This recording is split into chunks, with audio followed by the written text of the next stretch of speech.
The two sides must hold clearly opposite views concerning the question of the performance or non-performance of certain international obligations. To determine whether a dispute exists in the present case, the Court cannot limit itself to noting that one of the parties maintains the Convention applies while the other denies it. Since South Africa has invoked as a basis for the Court's jurisdiction the compromissory clause of the Genocide Convention, the Court must also ascertain at the present stage of the proceedings whether it appears that the acts and omissions complained of by the applicant are capable of falling within the scope of that convention, ratio materiae. The Court recalls that for purposes of deciding whether a dispute existed between the parties at the time of the filing of the application, it takes into account in particular any statements or documents exchanged between the parties, as well as any exchanges made in multilateral settings. In so doing, it pays special attention to the author of the statement or document, its intended or actual addressee, and its content. The existence of a dispute is a matter for objective determination by the Court. It is a matter of substance, not a question of form or procedure. The Court notes that South Africa issued public statements in various multilateral and bilateral settings in which it expressed its view that, in light of the nature, scope, and extent of Israel's military operations in Gaza, Israel's actions amounted to violations of its obligations under the Genocide Convention. For instance, at the resumed 10th Emergency Special Session of the United Nations General Assembly on 12 December 2023, at which Israel was represented, the South African representative to the United Nations stated that, I quote, "The events of the past 6 weeks in Gaza have illustrated that Israel is acting contrary to its obligations in terms of the Genocide Convention." End of quote. South Africa recalled this statement in its note verbal of 21 December 2023 to the Embassy of Israel in Pretoria. The Court notes that Israel dismissed any accusation of genocide in the context of the conflict in Gaza in a document published by the Israeli Ministry of Foreign Affairs on 6 December 2023, which was subsequently updated and reproduced on the website of the Israel Defense Forces on 15 December 2023 under the title, "The War Against Hamas, Answering Your Most Pressing Questions," stating that, I quote, "The accusation of genocide against Israel is not only wholly unfounded as a matter of fact and law, it is morally repugnant." End of quote. In the document, Israel also stated that, I quote, "The accusation of genocide is not just legally and factually incoherent, it is obscene, and that there was no valid basis in fact or law for the outrageous charge of genocide." End of quote. In light of the foregoing, the Court considers that the parties appear to hold clearly opposite views as to whether certain acts or omissions allegedly committed by Israel in Gaza amount to violations by the latter of its obligations under the Genocide Convention. The Court finds that the aforementioned elements are sufficient at this stage to establish prima facie the existence of a dispute between the parties relating to the interpretation, application, or fulfillment of the Genocide Convention. As to whether the acts and omissions complained of by the applicant appear to be capable of falling within the provisions of the Genocide Convention, the Court recalls that South Africa considers Israel to be responsible for committing genocide in Gaza and for failing to prevent and punish genocidal acts. South Africa contends that Israel has also violated other obligations under the Genocide Convention, including those concerning conspiracy to commit genocide, direct and public incitement to genocide, attempted genocide, and complicity in genocide. At the present stage of the proceedings, the Court is not required to ascertain whether any violations of Israel's obligations under the Genocide Convention have occurred. Such a finding could only be made by the Court at the stage of the examination of the merits of the present case. At the stage of making an order on the request for an indication of provisional measures, the Court's task is to establish whether the acts and omissions complained of by the applicant appear to be capable of falling within the provisions of the Genocide Convention. In the Court's view, at least some of the acts and omissions alleged by South Africa to have been committed by Israel in Gaza appear to be capable of falling within the provisions of the Convention. In light of the following, the Court concludes that, prima facie, it has jurisdiction pursuant to Article 9 of the Convention to entertain the case. Given this conclusion, the Court considers that it cannot accede to Israel's request that the case be removed from the general list. The Court turns next to the question of standing of South Africa. Court notes that the respondent did not challenge the standing of the applicant in the present proceedings. In the case concerning application of the Convention on the Prevention and Punishment of the Crime of Genocide, the Gambia v. Myanmar, where Article 9 of the Genocide Convention was also invoked, the Court observed that all states parties to the Convention have a common interest to ensure the prevention, suppression, and punishment of genocide by committing themselves to fulfilling the obligations contained in the Convention. Such common interest implies that the obligations in question are owed by any state party to all the other state parties to the relevant convention. They are obligations erga omnes partes, in the sense that each state party has an interest in compliance with them in any given case. The common interest in compliance with the relevant obligations under the Genocide Convention entails that any state party, without distinction, is entitled to invoke the responsibility of another state party for an alleged breach of its obligations erga omnes partes. Accordingly, the Court found that any state party to the Genocide Convention may invoke the responsibility of another state party, including through the institution of proceedings before the Court, with a view to determining the alleged failure to comply with its obligations erga omnes partes under the Convention and to bringing a failure to the end. The Court concludes prima facie that South Africa has standing to submit to it the dispute with Israel concerning alleged violations of obligations under the Genocide Convention. The Court then turns to the question of the rights whose protection is sought and the link between such rights and the measures requested. It recalls that its power to indicate provisional measures under Article 41 of the statute has as its object the preservation of the respective rights claimed by the parties in a case, pending its decision on the merits thereof. It follows that the Court must be concerned to preserve by such measures the rights which may subsequently be adjudged by it to belong to either party. Therefore, the Court may exercise this power only if it is satisfied that the rights asserted by the party requesting such measures are at least plausible. At this stage of the proceedings, however, the Court is not called upon to determine definitively whether the rights which South Africa wishes to seek protected exist. It need only decide whether the rights claimed by South Africa and for which it seeks protection are plausible. Moreover, a link must exist between the rights whose protection is sought and the provisional measures being requested. The Court recalls that in accordance with Article 1 of the Convention, all states parties thereto have undertaken to prevent and to punish the crime of genocide. Article 2 provides that, I quote, "Genocide means any of the following acts committed with an intent to destroy in whole or in part a national, ethnical, racial, or religious group as such. A, killing members of the group.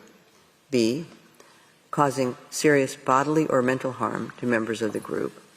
C, deliberately inflicting on the group conditions of life calculated to bring about its physical destruction in whole or in part. D, imposing measures intended to prevent births within the group. E, forcibly transferring children of the group to another group." End of quote. Pursuant to Article 3 of the Genocide Convention, the following acts are also prohibited by the Convention: conspiracy to commit genocide, direct and public incitement to commit genocide, attempt to commit genocide, and complicity in genocide. The provisions of the Convention are intended to protect the members of a national, ethnical, racial, or religious group from acts of genocide or any other punishable acts enumerated in Article 3. The Court considers that there is a correlation between the rights of members of groups protected under the Genocide Convention, the obligations incumbent on state parties thereto, and the right of any state party to seek compliance therewith by another state party. As the Court has stated in other cases, in order for acts to fall within the scope of Article 2 of the Convention, the intent must be to destroy at least a substantial part of a particular group. This is demanded by the very nature of the crime of genocide, since the object and purpose of the Convention as a whole is to prevent the intentional destruction of groups. The part targeted must be significant enough to have an impact on the group as a whole. The Palestinians appear to constitute a distinct national, ethnical, racial, or religious group, and hence a protected group within the meaning of Article 2 of the Genocide Convention. The Court observes that, according to United Nations sources, the Palestinian population in the Gaza Strip comprises over 2 million people. Palestinians in the Gaza Strip form a substantial part of the protected group. The Court notes that the military operation being conducted by Israel following the attack of 7 October 2023 has resulted in a large number of deaths and injuries, as well as massive destruction of homes, the forcible displacement of the vast majority of the population, and extensive damage to civilian infrastructure. While figures relating to the Gaza Strip cannot be independently verified, recent information indicates that 25,700 Palestinians have been killed, over 63,000 injuries have been reported, over 360 housing units have been destroyed or partially damaged, and approximately 1.7 million persons have been internally displaced. The Court takes note in this regard of the statement by the United Nations Under-Secretary General for Humanitarian Affairs and Emergency Relief Coordinator, Mr. Martin Griffiths, on 5 January 2024. I quote, "Gaza has become a place of death and despair. Families are sleeping in the open as temperatures plummet. Areas where civilians were told to relocate for their safety have come under bombardment. Medical facilities are under relentless attack. A public health disaster is unfolding. Gaza has simply become uninhabitable. Its people are witnessing daily threats to their very existence while the world watches on." End of quote. Following a mission to North Gaza, the World Health Organization reported that as of 21 December 2023, I quote, "an unprecedented 93% of the population of Gaza is facing crisis levels of hunger, with insufficient food and high levels of malnutrition." End of quote. The Court further notes the statement issued by the Commissioner General of the United Nations Relief and Works Agency for Palestine refugees in the Near East, or UNRWA, Mr. Philippe Lazzarini, on 13 January 2024. I quote, "It's been 100 days since the devastating war started, killing and displacing people in Gaza following the horrific attacks that Hamas and other groups carried out against people in Israel. It's been 100 days of ordeal and anxiety for hostages and their families. In the past 100 days, sustained bombardment across the Gaza Strip caused the massive displacement of a population that is in a state of flux, constantly uprooted and forced to leave overnight, only to move to places which are just as unsafe. This war affected more than 2 million people, the entire population of Gaza. Many will carry lifelong scars, both physical and psychological. The vast majority, including children, are deeply traumatized. Overcrowded and unsanitary UNRWA shelters have become home to more than 1.4 million people. They lack everything, from food to hygiene to privacy. People live in inhumane conditions where diseases are spreading, including among children. They live through the unlivable with the clock ticking fast towards famine. The plight of children in Gaza is especially heartbreaking. An entire generation of children is traumatized and will take years to heal. Thousands have been killed, maimed, and orphaned. Hundreds of thousands are deprived of education. Their future is in jeopardy with far-reaching and long-lasting consequences. The UNRWA Commissioner General also stated that the crisis in Gaza is, I quote, compounded by dehumanizing language, end of quote. In this regard, the Court has taken note of a number of statements made by senior Israeli officials. It calls attention in particular to the following examples. On 9 October 2023, Mr. Yoav Gallant, Defense Minister of Israel, announced that he had ordered a complete siege of Gaza City, and then that there would be no electricity, no food, no fuel, and that everything was closed. On the following day, Minister Gallant stated, speaking to Israeli troops on the Gaza border, I quote, "I have released all restraints. You saw what we are fighting against. We are fighting human animals. This is the ISIS of Gaza. This is what we are fighting against. Gaza won't return to what it was before. There will be no Hamas. We will eliminate everything.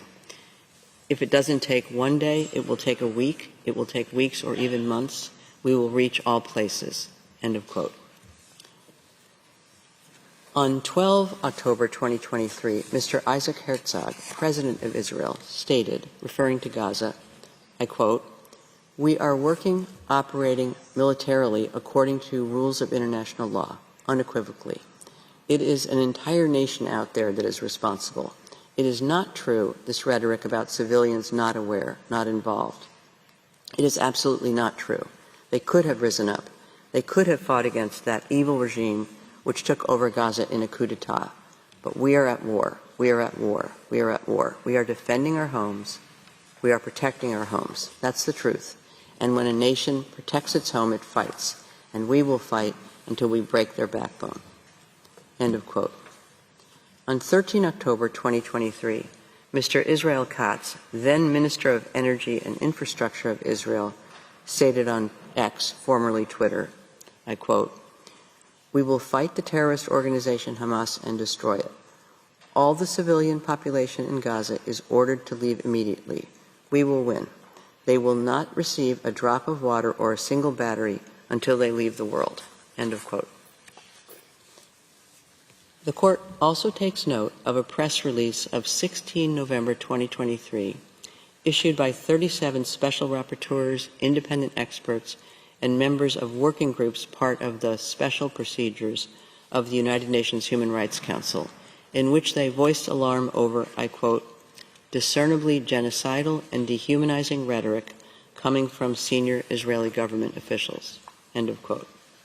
In addition, on 27 October 2023, the United Nations Committee on the Elimination of Racial Discrimination observed that it was highly concerned about the sharp increase in racist hate speech and dehumanization directed at Palestinians since 7 October. In the Court's view, the aforementioned facts and circumstances are sufficient to conclude that at least some of the rights claimed by South Africa and for which it is seeking protection are plausible. This is the case with respect to the right of Palestinians in Gaza to be protected from acts of genocide and related prohibited acts identified in Article 3, and the right of South Africa to seek Israel's compliance with the latter's obligations under the Convention. The Court then turns to the condition of the link between the plausible rights claimed by South Africa and the provisional measures requested. It considers that by their very nature, at least some of the provisional measures sought by South Africa are aimed at preserving the plausible rights it asserts on the basis of the Genocide Convention in the present case, namely, the right of the Palestinians in Gaza to be protected from acts of genocide and related prohibited acts mentioned in Article 3, and the right of South Africa to seek Israel's compliance with the latter's obligations under the Convention. Therefore, a link exists between the rights claimed by South Africa that the Court has found to be plausible and at least some of the provisional measures requested. The Court turns next to the question of risk of irreparable prejudice and urgency. It notes that, pursuant to Article 41 of its statute, it has the power to indicate provisional measures when irreparable prejudice could be caused to rights which are the subject of judicial proceedings, or when the alleged disregard of such rights might entail irreparable consequences. However, the power of the court to indicate provisional measures will only be exercised if there is urgency in the sense that there is a real and imminent risk that irreparable prejudice will be caused to the rights claimed before the court gives its final decisions. The condition of urgency is met when the acts susceptible of causing irreparable prejudice can occur at any moment before the court makes the final decision in the case. The court must therefore consider whether such a risk exists at this stage of the proceedings. The court is not called upon for purposes of its decision on the request for the indication of provisional measures to establish the existence of breaches of obligations under the Genocide Convention, but to determine whether the circumstances require the indication of provisional measures for the protection of rights under that instrument. As already noted, the court cannot at this stage make definitive findings of fact, and the right of each party to submit arguments with respect to the merits remains unaffected by the court's decision on the request for the indication of provisional measures. The court recalls that, as underlined in General Assembly Resolution 96-1 of 11 December 1946, I quote, "Genocide is a denial of the right of existence of entire human groups, as homicide is the denial of the right to live of individual human beings. Such denial of the right of existence shocks the conscience of mankind, results in great losses to humanity in the form of cultural and other contributions represented by these human groups, and is contrary to moral law and to the spirit and aims of the United Nations." End of quote. In view of the fundamental values sought to be protected by the Genocide Convention, the court considers that the plausible rights in question in this proceeding, namely, the right of Palestinians in the Gaza Strip to be protected from acts of genocide and related prohibited acts identified in Article 3 of the Genocide Convention, and the right of South Africa to seek Israel's compliance with the latter's obligation under the Convention, are of such a nature that prejudice to them is capable of causing irreparable harm. During the ongoing conflict, senior United Nations officials have repeatedly called attention to the risk of further deterioration of conditions in the Gaza Strip.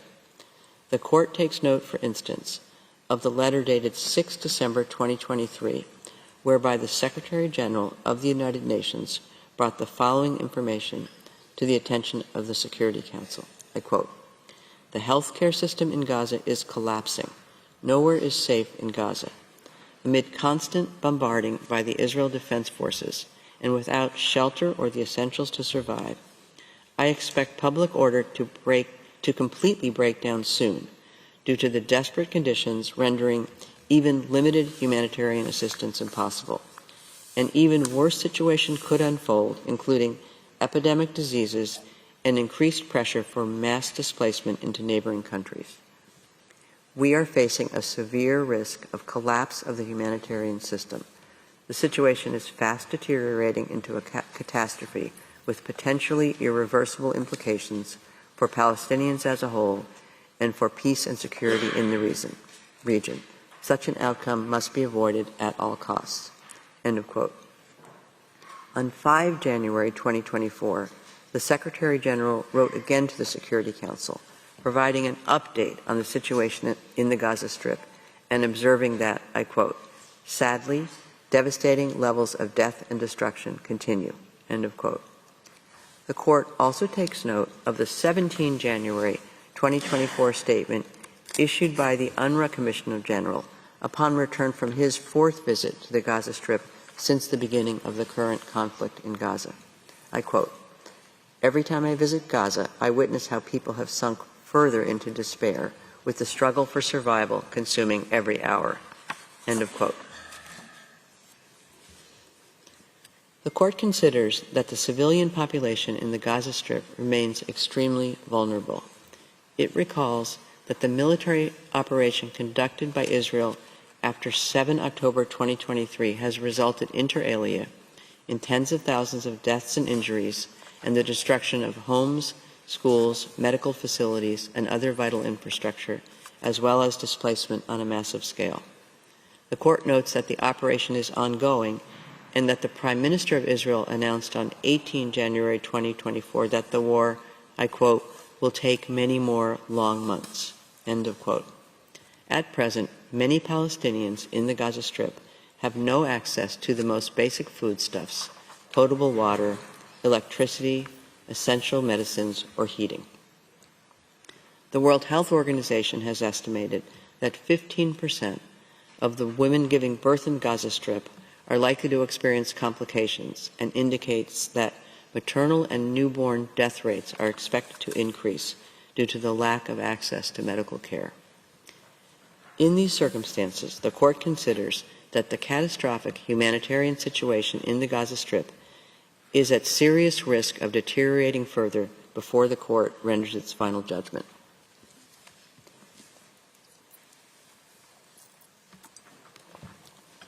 The court recalls Israel's statement that it has taken certain steps to address and alleviate the conditions faced by the population in the Gaza Strip. The court further notes that the Attorney General of Israel recently stated that a call for intentional harm to civilians may amount to a criminal offense, including that of incitement, and that several such cases are being examined by Israeli law enforcement authorities. While such steps are to be encouraged, they are insufficient to remove the risk that irreparable prejudice will be caused before the court issues its final decision in the case. In light of the foregoing, the court considers that there is urgency in the sense that there is a real and imminent risk that irreparable prejudice will be caused to the rights found by the court to be plausible before it gives its final decision. The court concludes, on the basis of the aforementioned considerations, that the conditions required by its statute for it to indicate provisional measures are met. It is therefore necessary, pending its final decision, for the court to indicate certain measures in order to protect the rights claimed by South Africa that the court has found to be plausible. The court recalls that it has the power under its statute, when a request for provisional measures has been made, to indicate measures that are in whole or in part other than those requested. In the present case, having considered the terms of the provisional measures requested by South Africa and the circumstances of the case, the court finds that the measures indicated need not be identical to those requested. The court considers that, with regard to the present situation, Israel must, in accordance with its obligations under the Genocide Convention, in relation to Palestinians in Gaza, take all measures within its power to prevent the commission of all acts within the scope of Article 2 of the Convention, in particular, a. killing members of the group, b. causing serious bodily or mental harm to members of the group, c. deliberately inflicting on the group conditions of life calculated to bring about its physical destruction in whole or in part, and d. imposing measures intended to prevent births within the group. The court recalls that these acts fall within the scope of Article 2 of the Convention when they are committed with the intent to destroy in whole or in part the group as such. The court further considers that Israel must ensure with immediate effect that its military forces do not commit any of the aforementioned acts. The court is also of the view that Israel must take measures within its power to prevent and punish the direct and public incitement to commit genocide in relation to the members of the Palestinian group in the Gaza Strip. The court further considers that Israel must take immediate and effective measures to enable the provision of urgently needed basic services and humanitarian assistance to address the adverse conditions of life faced by Palestinians in the Gaza Strip. Israel must also take effective measures to prevent the destruction and ensure the preservation of evidence related to allegations of acts within the scope of Article 2 and Article 3 of the Genocide Convention against members of the Palestinian group in the Gaza Strip. Regarding the provisional measure requested by South Africa that Israel must submit a report to the court on all measures taken to give effect to the order, the Court recalls that it has the power, reflected in Article 78 of the Rules of Court, to request the parties to provide information on any matter connected with the implementation of any provisional measures it has indicated. In view of the specific provisional measures it has decided to indicate, the Court considers that Israel must submit a report to the Court on all measures taken to give effect to this order within 1 month as from the date of this order. The report so provided shall then be communicated to South Africa, which shall be given the opportunity to submit to the Court its comments thereon. The Court recalls that its orders on provisional measures under Article 41 of the statute have binding effect and thus create international legal obligations for any party to whom the provisional measures are addressed.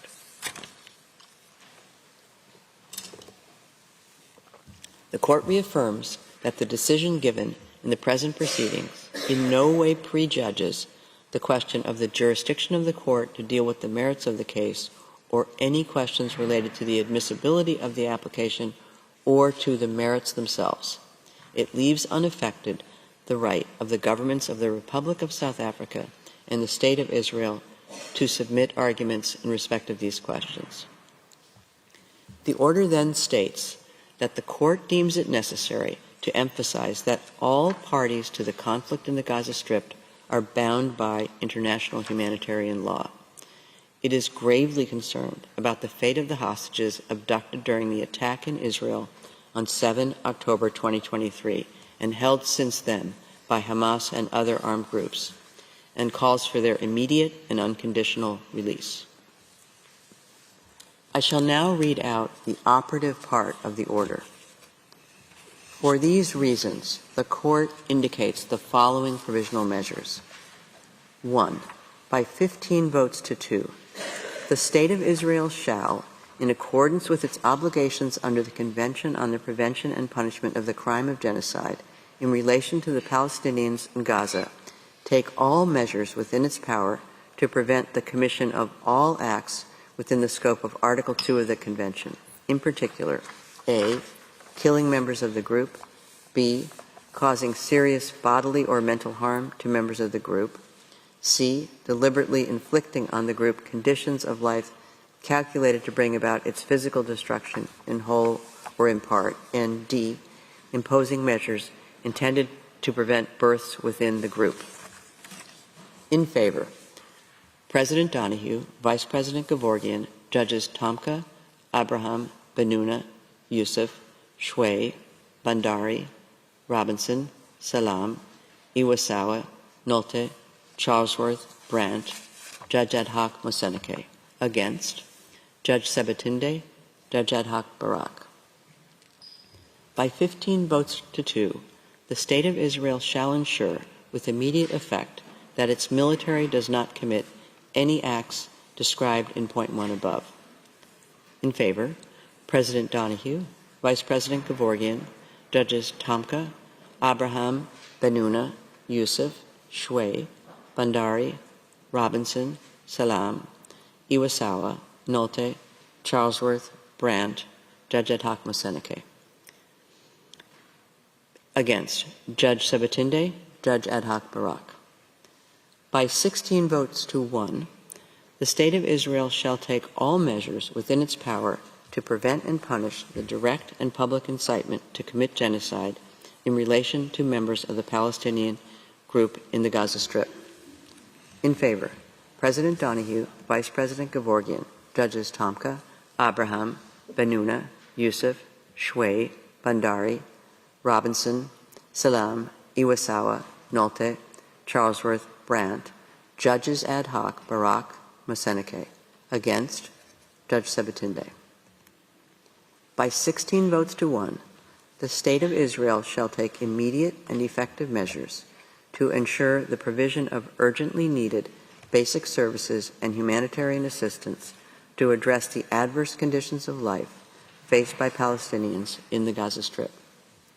In favor, President Donahue, Vice President Gevorgian, Judges Tomka, Abraham, Benuna, Yusuf, Shway, Bandari, Robinson, Salam, Iwasawa, Nolte, Charlesworth, Brandt. Judges ad hoc Barak, Moseneke. Against, Judge Sabatinde. By 15 votes to 2, the State of Israel shall take effective measures to prevent the destruction and ensure the preservation of evidence related to allegations of acts within the scope of Article 2 and Article 3 of the Convention on the Prevention and Punishment of the Crime of Genocide against members of the Palestinian group in the Gaza Strip. In favor, President Donahue, Vice President Gevorgian, Judges Tomka, Abraham, Benuna, Yusuf, Shway, Bandari, Robinson, Salam, Iwasawa, Nolte, Charlesworth, Brandt. Judge ad hoc Moseneke. Against, Judge Sabatinde, Judge ad hoc Barak. By 15 votes to 2, the State of Israel shall submit a report to the court on all measures taken to give effect to this order within 1 month as from the date of the order. In favor, President Donahue, Vice President Gevorgian, Judges Tomka, Abraham, Benuna, Yusuf, Shway, Bandari, Robinson, Salam, Iwasawa, Nolte, Charlesworth, Brandt. Judge ad hoc Moseneke. Against, Judge Sabatinde, Judge ad hoc Barak. I shall now call upon the registrar to read the operative part of the order in French.